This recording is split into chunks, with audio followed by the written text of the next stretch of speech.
আমরা আশা করি যে আমরা ন্যায় বিচার পাবো, আসামিদের সর্বোচ্চ সাজা নিশ্চিত হবে ইনশাল্লাহ। আদালতে কথা বলার সুযোগ পেয়েও মাথা নিচু করে নিশ্চুপ হয়ে রইলেন হিটু শেখ। আজ আর নেই কোনো অভিযোগ, নেই কোনো চিৎকার চেঁচামেচি। বলা যায় আজকের থেকেই তার মৃত্যুর দিন গোনা শুরু। কিন্তু এতদিনে আদালত প্রাঙ্গণে এত চিৎকার চেঁচামেচি করে হামিদাকে দোষী সাব্যস্ত করা হিটু শেখ আজ নিজেকে নির্দোষ প্রমাণিত করার সুযোগ পেয়েও কথা কেন বলেনি, সেটা নিয়েই একটা চর্চা চলছে সামাজিক যোগাযোগ মাধ্যমে।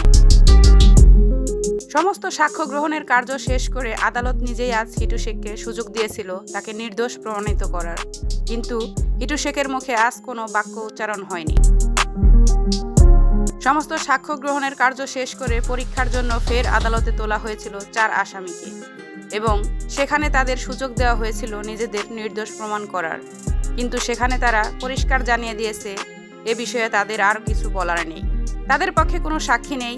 অতএব আদালত এই মামলায় যে সিদ্ধান্তে উপনীত হবেন সেইটাই তারা মেনে নিতে প্রস্তুত। অর্থাৎ আসিয়ার ঘটনার অপরাধে সর্বোচ্চ শাস্তির পথেই ঝুঁকছেন হিটু শেখ। প্রতিদিনের সাক্ষ্য গ্রহণের আগে আদালত প্রাঙ্গণে চিৎকার চেঁচামেচি করে ছেলের বউ হামিদাকে ফাঁসানোর বিভিন্ন চেষ্টা করলেও আজকের দিনে নিস্তব্ধতা ছিল হিটু শেখ। হয়তোবা বুঝতে পেরেছেন তার মুখের কথাগুলি এখন আর কোনো কাজের নয়। আসামির তালিকায় থেকেও হিটু শেখের জন্য অঝরে কান্না করেছেন তার স্ত্রী।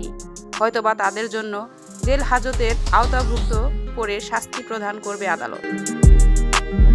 কিন্তু হিটু শেখের গল্পটা হয়তোবা এখানেই শেষ, যে কথাটি নিশ্চিত করেছে হিটু শেখের প্রতিপক্ষের আইনজীবী।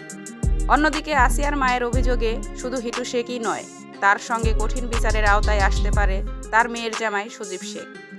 কেননা তিনি তো এটা নিশ্চিত করেছিলেন যে আসিয়া সেই বিদায়ের আগে বলে গেছে যে তার দুলাভাই সজীব শেখ খারাপ কাজ করে তাকে হিটু শেখের হাতে তুলে দিয়েছে। অর্থাৎ এ ঘটনার সঙ্গে যদি সরাসরি জড়িত থাকে সেটা হিটু শেখের পুত্র, তাহলে বাবার সঙ্গে কঠিন শাস্তির আওতায় আসতে পারে সজীব শেখ।